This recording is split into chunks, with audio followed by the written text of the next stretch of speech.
First ever factory outlet, Mukunda Jewelries, KPHP, Somajigoda, Kottapet, Khammam. నమస్తే రమగారు. నమస్తే జయ. ఏదైనా సరదా కథ చెప్పుకుందామండి. ఒక పల్లెటూరులో ఇద్దరు అన్నదమ్ములు ఉండేవాళ్ళట. అన్న మోతుబరి, తమ్ముడు పేద రైతు. అన్నకి భార్య ద్వారా కలిసి వచ్చింది, ఆయన ఎక్కిపోయాడు. తమ్ముడు ఏదో చిన్నగా వ్యవసాయం చేసుకునేవాడు.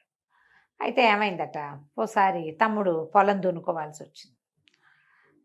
పోయి అన్నయ్య దగ్గరికి వెళ్ళి, అన్నయ్య నీ ఎడ్ల జత ఉచిత IVF IUI కన్సల్టేషన్, ఉచిత అల్ట్రాసౌండ్ స్కాన్. 49 అంటే సంతానం, 49 అంటే సంతోషం. ఖాళీగా ఉంటే నాకు ఇవ్వవా? మరి ఒక ఎద్దే ఉంది, మాకు రెండో ఎద్దు పోయింది, జతలో ఒకటి ఇవ్వు చాలు. కొంచెం పెద్ద ఎద్దునిస్తే మా ఎద్దుతో దాని ఎద్దుని కట్టుకుని ఈ ఎద్దుని కట్టి మొత్తానికి పొలం దున్నుకుంటానంటే, సరే ఆయన ఏమన్నాడు, బోల్డ్ ఖరీదు పెట్టి కొన్నాను, జాగ్రత్త, కొంచెం బాగా ఉలవలు పెట్టు, దానికి బలంగా ఉంటుంది, మేము బాగా పోషిస్తాం అని 100 జాగ్రత్తలు చెప్పి ఎద్దును అప్పచెప్పాడు. ఈయన దగ్గర ఒక సుమారైన సైజు సేమే కానీ ఓపి తక్కువ ఎద్దు ఉంది. ఈ బలమైన ఎద్దుని కట్టి చక్కగా ఆ పూటంతా పొలం దున్నేసుకున్నాడు. ఆయనకో ఎకరం బతికో ఎంతో ఉంది, కుంటన్నర పొలం దున్నుకున్నాడు. దున్నిన తర్వాత ఏమైంది, సాయంకాలం చీకటి పడేసరికల్లా తెస్తానన్నాడు కదా, దబదబా హే అని ఆ ఎద్దుని అదిరించి ముందుకు తీసుకొస్తుంటే ఆ ఎద్దు ఒక అడుగు కొంచెం తపటడుగు పడి పక్కన ఏదో గోడ కొట్టుకుని కొమ్ము కాస్త విరిగిపోయింది దానికి. అయ్యో, ఆ విరిగిపోయిన కొమ్మున్న ఎద్దుని తీసుకుని నేనేం చేయలేదు, అదిలించేసరికల్లా అది అటు పడిపోయింది, ఇటు అయ్యింది అని చెప్పాడు. వాళ్ళన్నీ పిచ్చిగా కోపం వచ్చేసింది. ఇంత పని చేస్తావా, బంగారం లాంటి ఎద్దు, ఇంత బోళ్ళు ఖరీదు పెట్టి కొన్నా, ఇంత ఖరీదు పెట్టి కొంటే నువ్వు చివరికి నా ఎద్దు కొమ్ము విరగొడితే అదేం అందంగా ఉంటుంది, కొమ్ములు మొలుస్తాయి మెల్లిగా, ఆ పాటికి అప్పటిదాకా నీకు నీ మీద వ్యాజ్యం చేస్తాను, పట్టణానికి వెళ్దాం అన్నాడు. పట్టణంలో న్యాయాధికారి ఉంటాడు. సరే అన్న తమ్ముడు ఇద్దరు బయలుదేరారు. బయలుదేరితే పక్క ఊళ్ళో పట్టణంలో ఒక పెద్ద రైతు గారు ఉన్నాడు. ఆ రైతు ఇంటికి వెళ్ళారు. సాయంకాలం రాత్రికి వెళ్ళేసరికల్లా ఆయన ఏమన్నాడు, ఆ పెద్ద రైతు ఈ మోతుబరిని అన్నయ్యని పలకరించాడు, కానీ ఈ కుర్రాడిని ఏం పలకరించలే, మొహం మార్చుకున్నాడు. ఆయన చూసి ఓ బల్ల చూపించి పడుకోమన్నాడు. రాత్రికి ఏదో చెరుకో ముద్ద అన్నం పెట్టారు. ఆయన ఇక్కడ మంచం మీద పడుకుంటే ఓ బల్ల మీద పడుకోమన్నారు. మరి పేదవాడు కదా, వీడికి కూడా మంచాలు ఎందుకు వేస్తారు? అయితే మనవాడు ఆ బల్ల మీద పడుకుని న్యాయాధికారి ఏం చెప్తాడో, ఎన్ని డబ్బులు అయిపోతాయో, ఏమైపోతుందని కళ్ళత నిద్రలో దొర్లి పక్కకు పడ్డాడు. పక్కకు పడితే ఇప్పుడు బల్ల పక్కలు వేసుకుని పడుకున్నారు వీళ్ళు. ఆ పొద్దున్నే తెల్లవారుజామున కోడలు లేచి అక్కడి నుంచి వెళ్ళిపోయి ఈ తన కొడుకుని పిల్లాడిని తెచ్చి అక్కడ పడుకోబెట్టింది. ఓ ఏడర్థం వయసు ఉన్న పిల్లాడి మీద పడ్డాడు ఈ చిన్న రైతు. అయ్యయ్యో, పాడేసరికి పిల్లాడిగా ఔరుమని ఏడ్చాడు. అందరూ పరిగెత్తుకొచ్చారు. పిల్లాడి కాలు కాస్త విరిగిపోయింది చంటిబిడ్డకి. వైద్యుడిని కేకేస్తే వైద్యుడు అన్నాడు, ఈ అవుడు కాలు అయితే కట్టుకడతా కానీ కాలు కొంచెం అవుడు ఉంటుందండి అని చెప్పేశాడు. ఇక వాళ్ళ దుఃఖం వర్ణనాతీతం.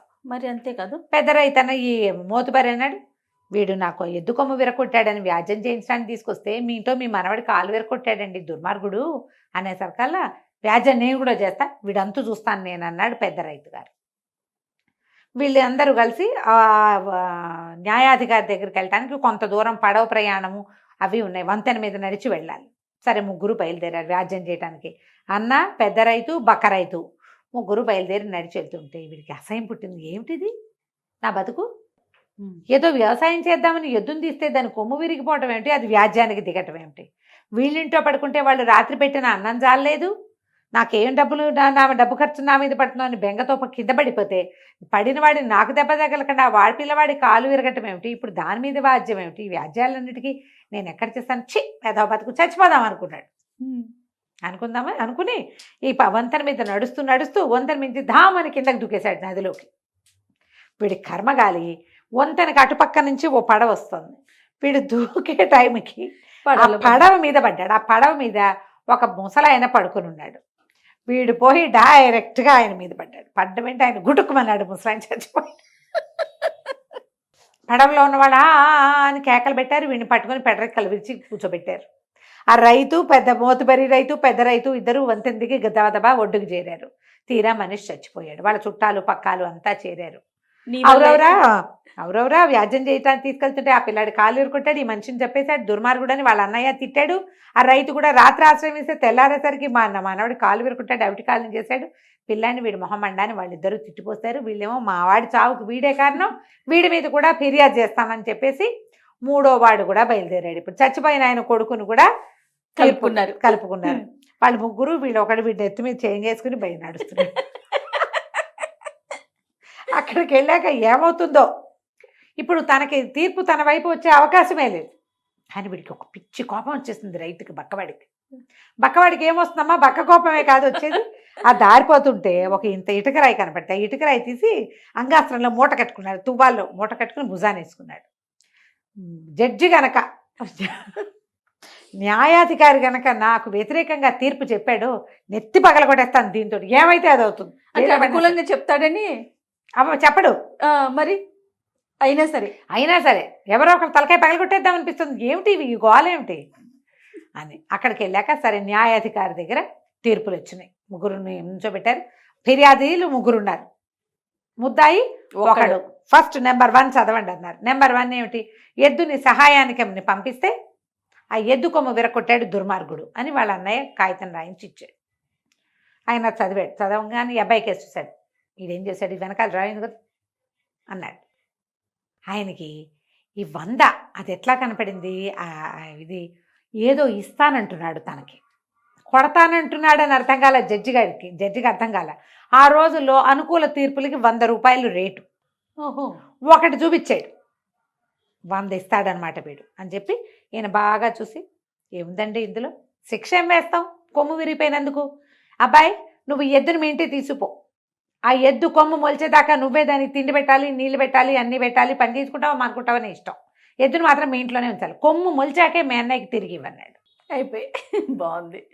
అంటే ఇప్పుడు వీడేం డబ్బులు కట్టక్కర్లే అమ్మయ్య అనుకున్నాడు. సరే ఎద్దుని పక్క పెట్టారు. అక్కడి నుంచి రెండో ముసలాయన పెద్ద రైతు గారు అన్నాడు కదా, రైతు గారు చెప్పాడు, రాత్రి అన్నం పెట్టి మన బల్ల మీద పడుకోబెడితే వీడిపో తెల్లవారేసరికల్లా మా మనవడి మీద పడ్డాడండి, పిల్లాడి కాలు కాస్త విరిగిపోయింది, పిల్లాడికి అవుడు తీరదు, అవుటి కాలుతోటే పెరుగుతాడని మరి వైద్యుడు చెప్పారు. ఇప్పుడు సమాధానం చెప్పించండి వీడితోటి, న్యాయం చేయండి మాకన్నాడు.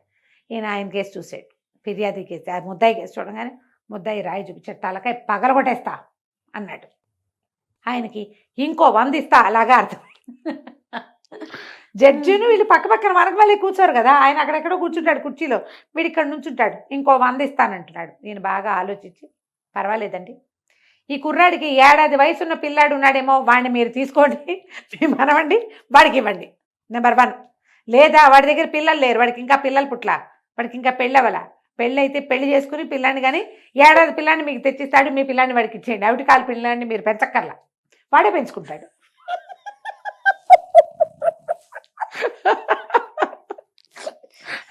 జడ్జికి నమస్కారం.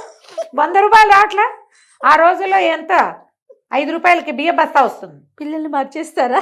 అంతే, మీకు 1 ఏడాది కాలు విరిపోయిన పిల్లాన్ని ఎలా పెంచాలి మేమన్నారు వాళ్ళు, మీరు పెంచచ్చు, వాడే పెంచుకుంటాడు. కాలు విరిగిన అవుటి పిల్లాన్ని ఎట్ట పెంచాలండి, ఎట్ట పెంచాలి, నువ్వు పెంచొద్దు, వాడే పెంచుకుంటాడు, వాడే 1 ఏడాది పిల్లాన్ని తెచ్చి నీకు ఇస్తాడు.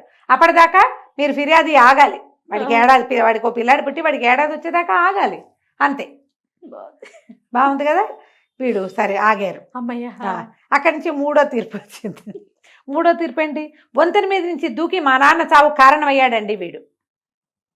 ఈయన ఫిర్యాదు కేసు మళ్ళీ ముద్దాయి కేసు చూశాడు, వీడు మళ్ళీ రాయి చూపించాడు. 2 తీర్పులు బాగానే చెప్పావు, 3వది కనుక సరిగ్గా చెప్పకపోయావు బుర్ర పగలేస్తాను నీదని.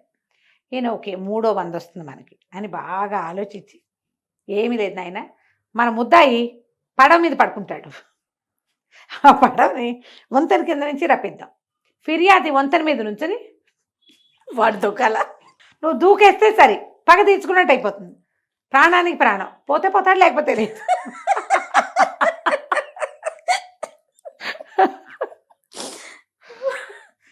లేదా నువ్వు చంపేయాలంటే నువ్వు మళ్ళీ దూకో, మాకు అభ్యంతరం లేదు, న్యాయస్థానానికి ఏ అభ్యంతరం లేదు, కావాలంటే నువ్వు మళ్ళీ దూకొచ్చు, చచ్చేదాకా నువ్వు దూకుతానన్నా మాకు అభ్యంతరం, ఆ ఫెసిలిటీ ఉంది, ఆ ఫెసిలిటీ అని తీర్పులు అయిపోయినాయి అని రాశారు.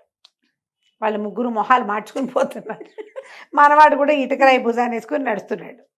నడుస్తూ ఉంటే వెనకాల నుంచి జడ్జి గారి పనివాడు వచ్చాడు. అబ్బాయి ఇంతకుముందు ముద్దాయి నువ్వే కదా, అవును, జడ్జి గారు 300 ఇమ్మన్నారు అన్నాడు. ఏమిటి 300, ఎక్కడివి 300 అన్నాడు. అనేసరికి అదేంటి నువ్వు 300 ఇస్తామని చెప్పారు అన్నాడు. నేను ఇవ్వటం ఏమిటి, నా దగ్గర ఎక్కడున్నాయి 300 అంటే నువ్వు ఇక్కడ ఉండి కనుక్కొస్తా అన్నాడు. మళ్ళీ జడ్జి గారి దగ్గర పరిగెత్తాడు వాడు. నౌకరు. జడ్జి గారు చెప్పారు, వరే 3 తీర్పులు చెప్పా, 3 తీర్పులకి వాడు తేప 100 ఇస్తానని చెప్పాడు అని ఆయన కూడా వచ్చి బయట నుంచున్నాడు. నౌకరు పరిగెత్తుకొచ్చాడు, నువ్వు 3 తీర్పులకి 300 ఇస్తానని సైగ చేసావుట, చూపించావుట కదా, ఆ 300 మూటలో కట్టుకొచ్చావు, అవి ఇవ్వు అన్నాడు. అనేసరికి వీడు కొళ్ళు మండిపోయింది. మూటలో నుంచి ఇటుక దీంతో తలకే పగల కొడతానని చెప్పాను, రమ్మని ఇప్పుడు తల పగల కొడతా. నేను చెప్పింది అది, నేను 100 ఇస్తానని నేను చెప్పాను, నా దగ్గర డబ్బులే ఉంటే నేను వాటికి కట్టుకోనా, అంతేగా. హాత్తేరి అన్నాడు. నౌకరికి భయం వేసింది, ఆ రాయి వేసి ముందు తన్ను కొడతాడేమో అని. దూరం నుంచి చూస్తున్న జడ్జి గారికి అది ఇటుక రాయని వాడు కొడతానంటున్నాడని ఇప్పుడు అర్థమైంది, ఇందాక అర్థం కాలేదు పాపం. ఆయన పొద్దున్న తీర్పుల్లో అర్థం కాలే, మధ్యాహ్నం వేళకి విశదంగా తెలిసిందనమాట. అక్కడి నుంచి ఆయన వరే కేకలు పెట్టాడు, ఒరే ఒరే వచ్చేరా అని. తీర్పు ఎలాగో అయిపోయింది, డబ్బులు పోతే పోయిపోయింది. నౌకరు తలపగలు కొడితే తను దొంగ తీర్పులు చెప్పినట్టు బయటపడుతుంది. వచ్చేయి అనే సరికారు వాడు రాయి ఎక్కడ బారేసి వాడు వెళ్ళిపోయాడు. వీడి దారిని వీడు వచ్చేసాడు, నౌకరు పరిగెత్తుకుంటూ వెళ్ళిపోయాడు. సరే మన పేద రైతు నడిచి ఇంటికి వెళ్తుంటే వాళ్ళ అన్నయ్య పరిగెత్తుకుంటూ వచ్చాడు. ఒరే బాబు నీ పుణ్యం ఉంటుందిరా, నా ఎద్దును నాకు ఇచ్చేసి, బోల్డ్ డబ్బులు పెట్టి కొన్నాను దాన్ని, ఆ కొమ్మ ఏదో మా ఇంట్లోనే పెరుగుతుందిలే, ఇదిగో ఇది ఉంచు అని ఒక 100 రూపాయలు చేతులు పెట్టాడు. ఈ 100 ఉంచు, నా గొడ్డు నువ్వు తీసుకెళ్ళొద్దు, ఆ ఎద్దు లేకపోతే రెండో ఎద్దు బెంగ పెట్టుకుంటుంది, ఇది లేదు అది రాదు, అది పని చేయకుండా అయిపోతుంది, వాళ్ళు డబ్బులు పోసి కొన్నాను, దొడ్లోకి శోభగా ఉంటుంది, నేను దొడ్డనే ఉంచుకుంటాను, నీ 100 ఉంచుకో, నీకు కావాల్సిన ఖర్చు పెట్టుకొని తన ఎద్దును ఆయన పట్టుకుపోయాడు. 100 వచ్చింది. అక్కడి నుంచి పెద్ద రైతు గారు వచ్చాడు, బాబు నీ పుణ్యం ఉంటుంది, 10 పుట్ల ధాన్యం తోలిస్తాను, నా మనవడిని నా ఇంట్లోనే ఉంచు. ఇప్పుడు ఏం చేయాలి, సైనికులు వెనకాల రామాధికారి తాలూకు పనివాళ్ళు వచ్చి చంటి పిల్లాన్ని వీడికి అప్పచెప్తారు రైతుకి. ఓహో, తీర్పు అంటే తీర్పు. ఆ ఎద్దుని అప్పచెప్తారు, చంటి పిల్లాన్ని అప్పచెప్తారు. తర్వాత వీడిని పడవలో పడుకోబెట్టి ఆయన పైన నుంచోబెడతారు, దూకాలంటారు. నీ 10 పుట్ల ధాన్యం ఇస్తా, కావాలంటే ఒక ఎడ్ల బండి కూడా ఇస్తా, ఒక జత ఎడ్లు కూడా ఇస్తా, పిల్లాడిని మాత్రం మా ఇంటి వచ్చి తీసుకెళ్ళకు, ఆవిడో ఏదో నేను వైద్యం చేయించుకుంటాను నాయన, నీ పుణ్యం ఉంటుంది, నీ పిల్లాడి మాకొద్దు, నా పిల్లాడిని నీకు ఇవ్వను, మా మనవడిని మా ఇంట్లోనే బెరగని, ఈ తీర్పు ఉంటే మా ఇంట్లో గుండె పగిలిపోతుంది, చంటి పిల్లాడిని వదులుతారా ఎవరైనా, బాబు అని ఏం చేశాడు, ఈ తీర్పు మేము మాట్లాడుకుంటామని కాగితం రాసి ఇవ్వమని కాగితం రాయించుకుని 10 పుట్ల ధాన్యం వడ్ల బస్సా మా బండి మీద వేసి ఎడ్లు బండి ధాన్యము అప్పచెప్పి ఇది కూడా ఉంచునాయని ఓ 100 కూడా చేతిలో పెట్టాడు, నువ్వు మాత్రం మా జోలికి రావద్దు అని చెప్తే సరే అవి పట్టుపోయారు.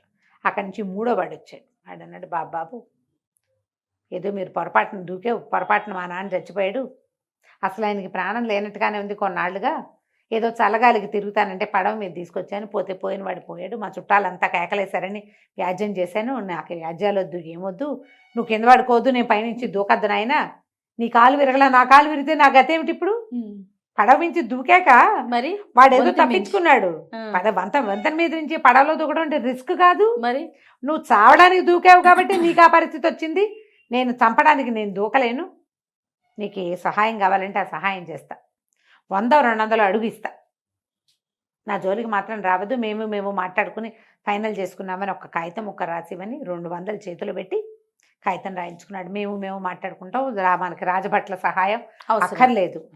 వీడు చక్కగా అన్న ఇచ్చిన 100, ఆయన ఇచ్చిన 100, ఇది ఇచ్చిన 200, 400 జాగ్రత్త పెట్టుకుని 10 పుట్ల ధాన్యం ఎడ్ల బస్తా బండి మీద వేసుకుని ఇంటికి తోలుకుపోయి ఇంకో 4 ఎకరాల పొలం కొనుక్కుని హాయిగా వ్యవసాయం చేసుకుంటూ ఉన్నాడు. కథ కంచికి మనం ఇంటికి. చాలా చాలా బాగుంది బాగుంది కదా. నమస్తే అండి. నమస్తే.